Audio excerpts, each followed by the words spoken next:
following is a presentation of Main Street Media, your source for news, sports, and information on Main Street in Middle Tennessee.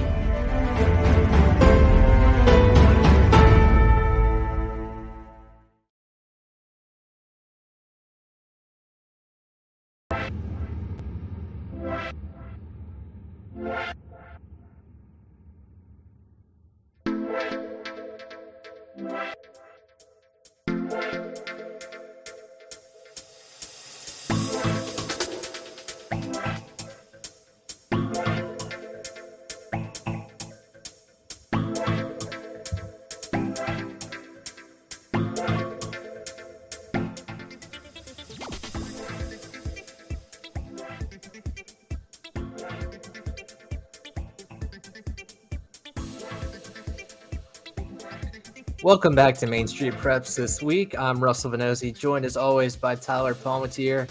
Week 1 is in the books. We are full go now here with football season. So we've got a fun show lined up for you guys today. We're going to catch up with Brentwood head coach Clint Finch and talk about his team's season opening win over Blackman. We're also going to give some picks and previews for some of the top games across the Nashville area this week. Before we do all of that, though, let's check in with Tyler. Tyler, how you doing today? I'm good. I'm ready to see what week 2 will bring us. I thought that was for the first week. There was some stuff that kind of surprised us. I think you could tell by looking at our staff picks that I don't think necessarily we weren't on our game. I think we might have just misjudged a few teams in week 1. I mean, that's kind of a easy week to pick. I don't know why, but I'm used to see it. I'm just used to a little more chalk in week 1, I guess, Russell. Now, maybe my memory just doesn't serve me well, and this happens more often. But I thought, I love that. I think we're entering a new year, a really different year here because there were 10 Mr. Football finalists graduated from last year in the area. I mean, I think a good crop of talent left, and now we get to kind of do the digging of figuring out a little bit about who's next. So I think it was an interesting week 1. In that regard. Yeah, it seems like, at least in some respects, there's a changing of the guard. Of course, you still got Lipscomb. You still got Oakland. It looks like they're right there among the favorites in their classifications. But, you look down the list, and in that Division II single-A Blue Cross Bowl from a year ago, I mean, Nashville Christian and DCA, they both lost their opening games with a lot of new faces on both those teams. So, that could open the door for somebody in that classification. Summit, of course, has been to 3 straight state championship games. And, when you've been to 3 state title games in a row, you can't really complain what happens in year 4 once those guys have graduated, Dustin, Keaton Wade, Brady Pierce, and everyone else they had. But man, they got a tough loss there, 30-7 to Henry County. And when you look at their schedule, it doesn't set up very favorably at all. They kind of ran through it last year with a great team, but, I like them to get a bounce back win against Spring Hill this week. But then after that, I mean, they've got Ravenwood, Independence, all those Williamson County teams. I've got it written down somewhere here. Brentwood, Blackman, Centennial, Beach. I mean, that is going to be a gauntlet for them, especially with a brand new team. You're right. It will be interesting to see kind of who takes the place of some of these teams that have dominated the last couple of years that may have lost some of their top players to graduation. Yeah, and then for the powers that I see out there, it's sort of a similar, the teams we think are favorites very well might still be the favorites. It's just you see a lot of different guys getting it done for those teams now, which is interesting anytime that happens. So there's just a lot of new sort of territory for us to cover. It feels like not as much institutional knowledge maybe as the past when it comes to personnel. So that's kind of fun too. Yeah, it keeps you on your toes, forces you to get a roster out and kind of know what's going on. I believe I went 5-5 in the week 1 picks, so definitely below my standards. Blaine Keller, though, he's kind of making us all feel better. I think he went 2-8. Blaine, so I didn't realize that. Tough week for Blaine. That's a welcome to the Main Street Preps Pick'em week for Blaine. It was his first week picking, but anyways, hopefully things are a little more smooth this week. And welcome to the league, Blaine. Yeah. We've got some more data to work with here, so hopefully that'll help us out. But looking forward to the show today. We are fired up to have Clint Finch on here to talk about everything that's going on with Brentwood. That's one of those teams that's got a lot of new names, but looks like they're still getting it done. So We're going to take a quick break here, and then we will come back with Clint. Mid-Tennessee Bone & Joint treats your orthopedic injuries and existing conditions. Our trained physicians will get you back in the game faster. Contact us at 931-381-2663 or www.mtbj.net.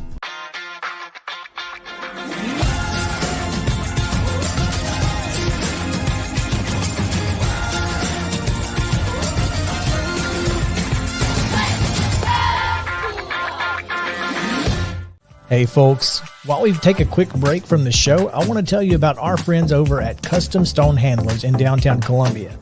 Ed Rich and his team at Custom Stone Handlers believe in leadership. And outside of the military, our greatest leader building platform is sports.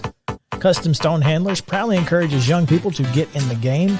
You can contact them today at 931-490-4990 or visit CustomStonehandlers.com. Jones & Lang Sporting Goods here in Columbia has been outfitting teams, officials, and anybody else from T-ball to college for 50-plus years. Be sure and check them out at 931-388-8060 or online at jonesandlang.com. Jones & Lang Sporting Goods, the look of a winner. Zion Christian Academy, zioneagles.org or 931-388-5731. You can schedule your appointment. Go tour their campus. It is beautiful over there, and you're definitely going to want to see it. Again, it's zioneagles.org. Give them a call, 931-388-5731, and schedule your tour today. Are you an enthusiastic sports fan? Want to have fun and get in on the action? Heck yes, that'd be awesome. Have great attention to detail? Want to stay active? Definitely. Want to give back to the student athletes in your community? Obviously, yes. Then you'd make an excellent high school sports official. We need more officials in Tennessee, because with no high school officials, there are no high school sports. Sign up today at highschoolofficials.com. Mid-Tennessee Bone & Joint has been the official sports medicine provider for Murray County schools for more than 40 years. We specialize in orthopedic injuries, and our Ortho Quick walk-in service lets you bypass the ER. Visit us online at www.mtbj.net.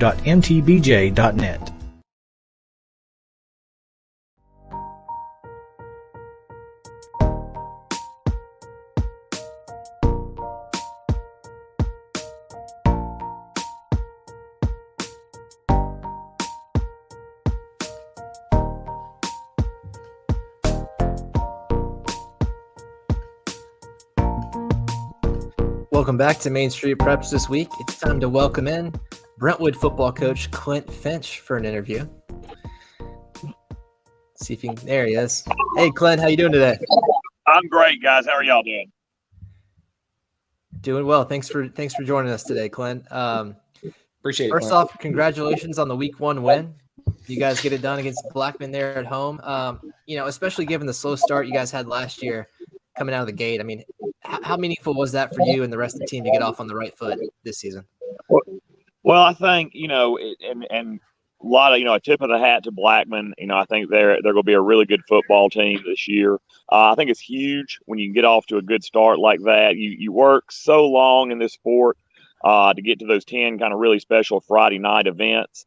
And so to have it go your way that first Friday night is a good feeling.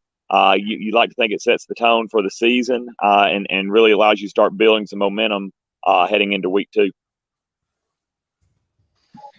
Yeah, let's talk about Blackman a little bit, Clint. That was an offense that everybody believed would be really lethal this year, and I believe they will be a really good offense this year. But you guys held them to 14 points. What's the difficulty in defending them, and what was kind of your winning formula? So obviously, I think that they have a really good system. Okay, they believe in their system. They also have some really dynamic athletes over there. They'll play up tempo on you, but that they're going to try to run the ball a little bit, but they're going to try to take some shots, and it's high risk, high reward offense. I think the biggest thing for us on defense is that we're carrying over a pretty good defense from last year. We return a number of starters. Our defensive coordinator is Mike Kane. I think he's the best in the business. I got a tremendous amount of trust in him, the defensive staff, and our defensive players. I think the biggest thing was we were going to be physical with them, and we were not going to let their quarterback feel comfortable in the pocket. And I think at the end of the night, that worked out to our advantage. But, obviously, they got some dynamic athletes over there, and it can be a challenge to defend them. And we'll get to that defense more in just a minute here, Clint. But looking at the offense, 2 transfers at key positions. You've got Grant Nelson from Michigan at quarterback. And help me with the pronunciation here. Humzi Nassar at running back from Texas. Did I get anywhere close on that one? Yeah, so we picked up Hamzi Nassar is a running back from Texas that moved in. I think he wound up leading the team. I think he had 94 rushes or 94 yards, on Friday. Hamzi's kind of a hard-nosed runner. We tell him that in our running back stable, he's the guy that we want to go in there and pound the football with. Did a really, really good job doing that, ran really hard. Kind of complements our other running back, Jackson Lowe. And then we also had another junior, Trey Doris, got in there. So we were really pleased with our running back play on Friday night. Grant Nelson did transfer to us from Ann Arbor, Michigan. And so he had been a quarterback up there. I think it started up there since he was a sophomore, midway through his sophomore year. It's interesting that I've never gone through a situation like this where you have 4 or 5 weeks to acclimate a kid to your offense. We've been blessed that we've had kids that either played freshman ball or JV ball, or they were returning starters in our program. And that's asking a lot of a kid to step in there with our offense, which winds up really being a quarterback driven offense, to understand the RPOs that we run, to understand our passing game, to understand the checks and the hot reads. But at the end of the day, we asked Grant, hey, go out there, manage this ball game, make some throws that you're comfortable in doing. Don't try to do too much. And he did exactly that. So those 2 kids have been a boost for us. They've been a nice addition to our program. Team first kids, hard worker kids. So super excited to have them. That run game, Clint, was pretty instrumental in the time of possession against Blackman. With Hamzi Nassar and Jackson Lowe, they almost got 200 yards by themselves, but you end up with more than 220 as a team with kind of your quarterbacks helping round out that yardage. How much will the run game be part of your identity this season? I think, your run game is always predicated on how good your offensive line is, right? I mean, you can have a really good running back, but if you can't sit there and match up front and get some movement, that's going to negate a quality running back. We think that this particular offensive line is one of the better ones we've had. They play with a higher level of physicality that we've played with in the past. So I think, I tell everybody that my roots are in coaching O-line. So, we want to be as balanced as possible, but at the same point in time, we understand in high school football and 6A football, you need to be able to run the football to be successful. It played a huge role on Friday. I can't remember exactly. I think our time of possession was about 23 minutes. Theirs was about 13 minutes, something like that, maybe 24 and 13, which was huge. Like if we have the football, they don't have the football, and that's just less snaps. They have a chance to put the hands in some of those more dynamic playmakers that Blackman had on Friday. We also were able to snap it more than we did. I think we snapped it 64. They snapped it 46. So if you've got a really good defense and you can control the ball and control the clock, that's a huge advantage. There are a lot of guys that can operate, on minimal snaps and minimal time of possession, but we don't think that's where we are right now. So that needs to be a formula that we can carry over throughout the season. You guys had 3 field goals and 2 touchdowns last week, and both touchdowns came from Adam Fontecha. I know he had a chance to be the starting quarterback in the preseason. He's primarily been a defensive player in the past, but this year, is he somebody you guys feel like you can use kind of all over the field? So, I think the thing with Adam was when we started the season, we thought that before Grant transferred in, we kind of thought Adam was our best plan at quarterback. And we went through the summer with him working at quarterback, but he'd been playing safety predominantly since his sophomore year. He did play freshman quarterback. We played quarterback as a freshman. So we thought Adam was going to be the guy. When Grant moved in, we thought that would allow us to now experiment about putting Adam back on defense. where quite honestly, he's going to play somewhere at the next level, probably on the back end of a defense somewhere.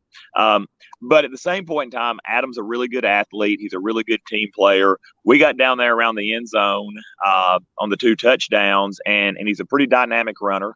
And we just have a little package that we like to get him in the game. I think, again, that's something that we're going to try to expand on and continue to do over the course of the year. But really, really cool that we got 2 guys that can go back there and take snaps and operate. Each brings their own thing to the table. So we were really pleased with Adam. He played a big part in Friday night's victory. Who are we maybe not talking enough about on the Brentwood defense right now, Clint? Is there a player or multiple players or a certain unit that has stood out to you to this point? Well, and like I said earlier, we've leaned on that defense, all throughout the last part of the season last year, and obviously leaned on a pretty heavy Friday night. The D line, just kind of like we feel like our offensive line is one of the better ones we've had. We feel really good about our D line. We roll a lot of kids in there, so I mean, it's a Noah Dixon, it's a Jackson Vingland, it's a Ruger Humble, it's a Seth Adams. That D line is really what makes, I think, our defense go. You have to kind of win it from the inside all the way to the back end. They do a great job on the run. They do a great job on pass pressure. Obviously, Jason Lowe is a dynamic outside linebacker. He plays kind of our what we call a bandit, our field outside linebacker. We had a lot of success on Friday with bringing him from the outside, bringing outside pressure with him. But on the other side, you have Christian Staggs, that's a senior, and you got Cooper McAfee. You got Cooper McAfee, 2 other good outside linebackers opposite of him. Really, I think maybe the big story on our defense is we've been really blessed to have a long history of really solid inside linebackers, and we've graduated those guys, seems like every year. And right now, Max Orfici, Will Adcock, and Jack Carroll are 3 juniors that don't have a lot of snaps under their belt, but they're all rotating our inside linebacker position and doing a really, really good job for us for young men that just don't have a lot of varsity reps under their belt there. So Father Ryan is up next on the revenge tour, if you will. The Irish won last year's meeting 26-13. What do you make of this week's matchup, Clint? So, when we've been, I guess we played Father Ryan back in 2017 and 2018. Then we, of course, played them last year. Tremendous amount of respect for that coaching staff over at Father Ryan. Obviously, I think Brian Rector has been in the high school coaching game for a long time. He hires good people. And they always have a really, really good plan. They're going to be well coached. They're going to be physical. I know they're 0-1 right now, but I think, we watched the film with East Nashville. East Nashville is a really, really good football team. I don't think there's any shame in losing to East Nashville. We think that we want to go out and do the same thing against them. We need to establish the run. We need to pick our moments to take some shots in the passing game. We need to play good defense, and I know it's all a bunch of coaching cliches, and I try not to use them, but you got to win the turnover battle. You got to limit stupid mistakes. You got to limit penalties because that's exactly what they're going to do. They're a well-coached football team with kids that play hard, and whoever plays cleanest on Friday night is probably going to have the best chance to win that ball game. Okay, Clint, you get to put your analyst hat on here. You get to do your best Darren Joines impression.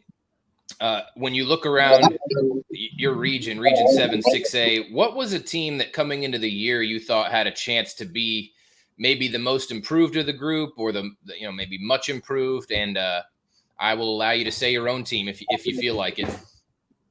Well, here's what I know. Okay. And I'm not trying to dodge the question, but I think quite honestly, I think this is a really balanced year in this league. I think, you've got Scott Stidham down at Indy. I think he's going to do a great job with Indy. They've got some really good athletes down there. They were 4-7 last year. I don't see them repeating that kind of season. I think they're going to be improved.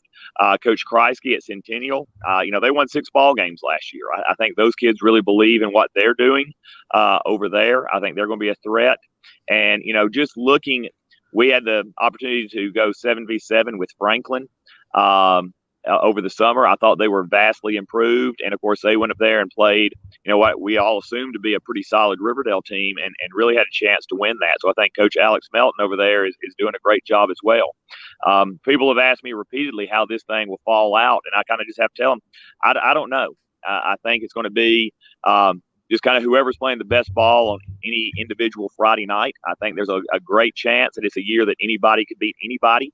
Obviously, Ravenwood's got a tremendous quarterback that can do a lot of things well. And I think I've told everybody I think they're the favorite.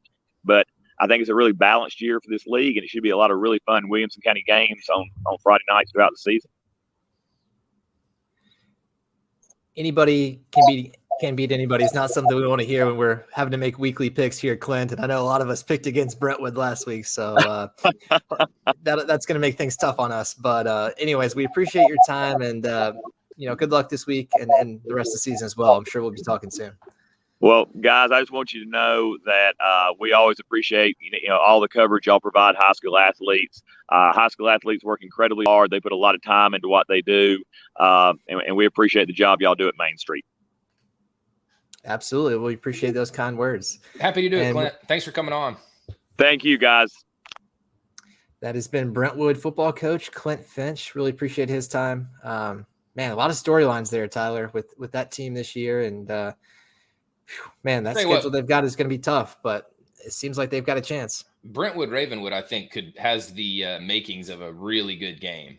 That could be really good. I think they both kind of have things the other one does not, if you will. And it's kind of going to be like Blackman with Brentwood, where you just, Brentwood's probably going to try and slow that game down. And that could be a really good game. I think that could be really good. Certainly will be a big crowd there for a rivalry battle of the woods there. But anyways, let's take a quick break, Tyler, and then come back with some previews and picks for week 2. Are you an enthusiastic sports fan? Want to have fun and get in on the action? Heck yes, that'd be awesome. Have great attention to detail? Want to stay active? Definitely. Want to give back to the student athletes in your community? Obviously, yes. Then you'd make an excellent high school sports official. We need more officials in Tennessee, because with no high school officials, there are no high school sports. Sign up today at highschoolofficials.com.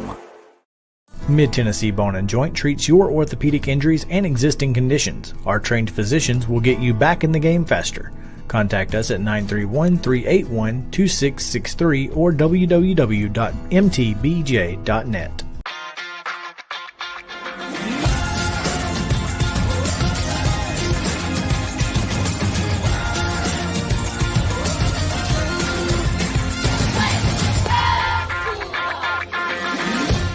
Hey folks, while we take a quick break from the show, I want to tell you about our friends over at Custom Stone Handlers in downtown Columbia. Ed Rich and his team at Custom Stone Handlers believe in leadership. And outside of the military, our greatest leader building platform is sports. Custom Stone Handlers proudly encourages young people to get in the game.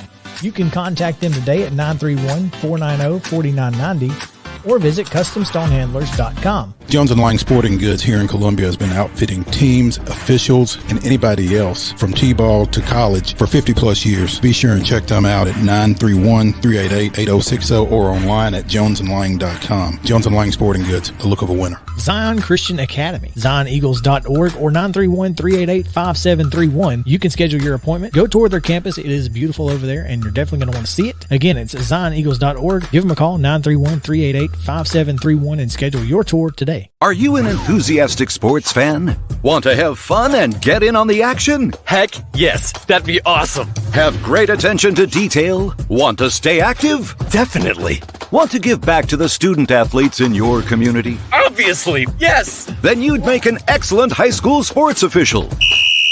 We need more officials in Tennessee, because with no high school officials, there are no high school sports. Sign up today at highschoolofficials.com.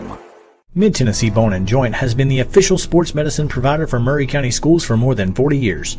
We specialize in orthopedic injuries, and our Ortho Quick walk-in service lets you bypass the ER.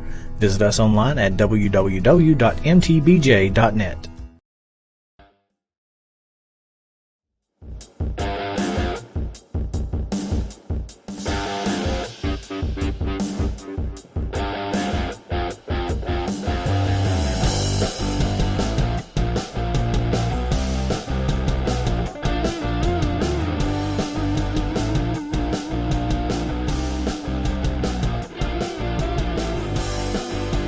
now time for everyone's favorite part of the show.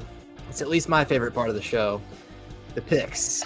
This was a struggle last week. We mentioned it at the top. Just so many new faces, new coaches. Kind of hard to predict some of these games, but we're hoping for a better showing this time around. We've picked out four top games here. Of course, if you want to see all 10 predictions for some of the top games around from all of our staff members, that'll be up at mainstreetpreps.com by Wednesday afternoon, so be sure to check that out.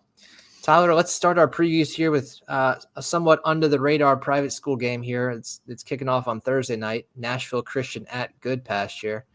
I think this has a chance to be a pretty good game.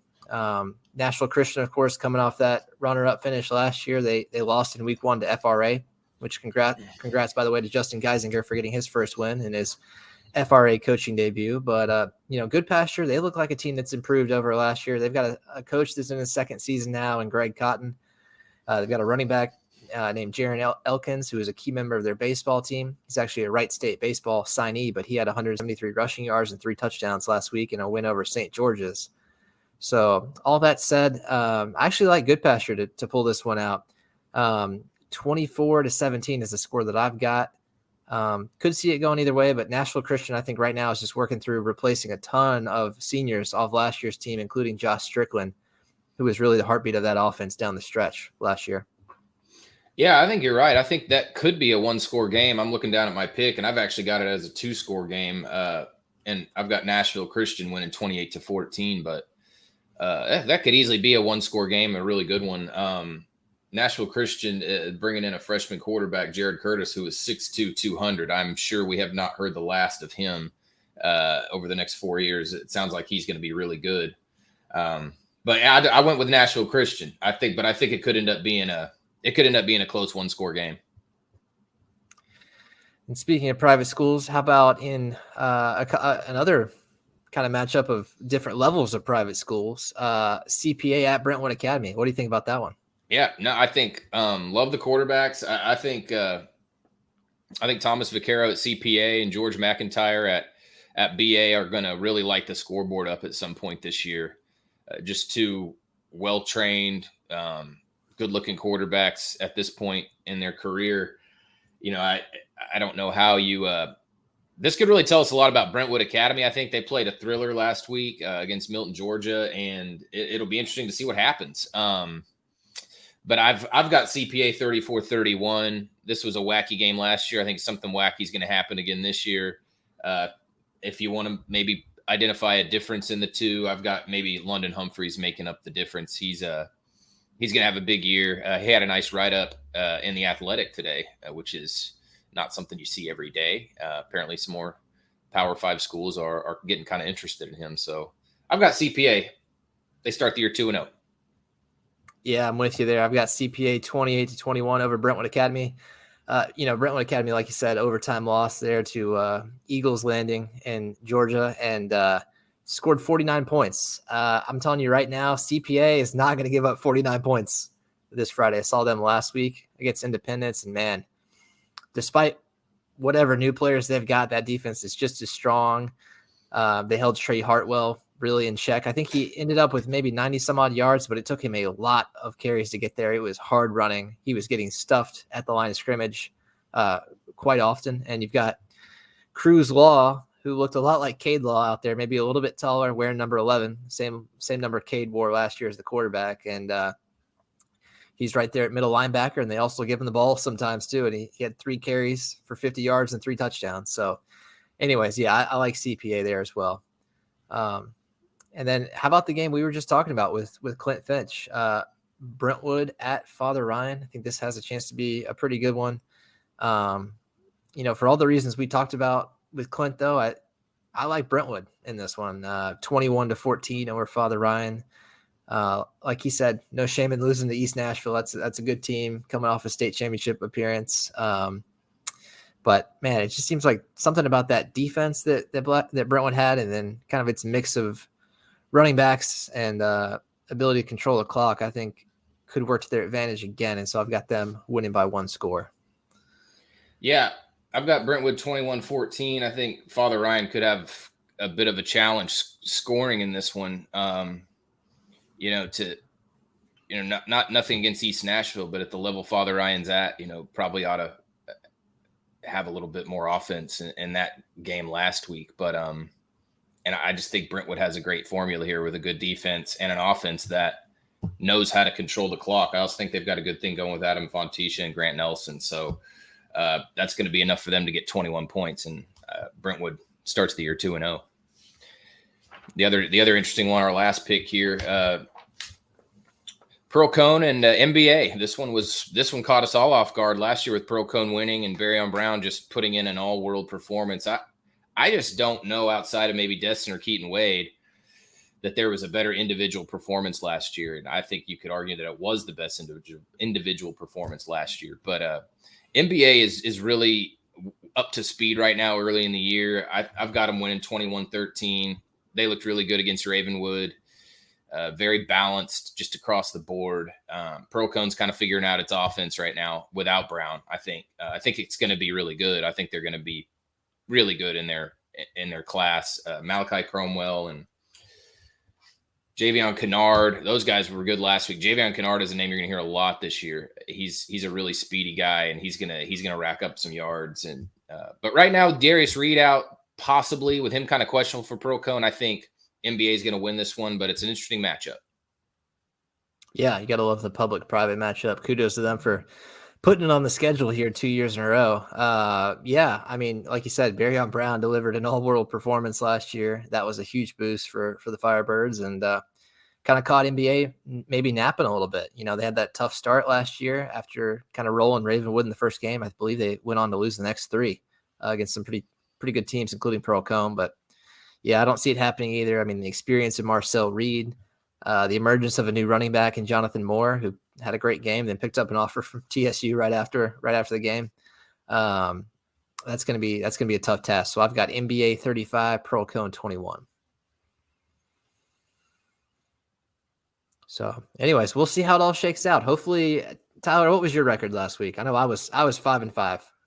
Yeah, I went 5-5. I thought I did a little better than that, but I never went back and looked to see which ones I got completely wrong. I know there were definitely a couple that I had a chance to probably do well. I think I was the only guy to pick Cane Ridge, but I'll have to go back and see where I slipped up.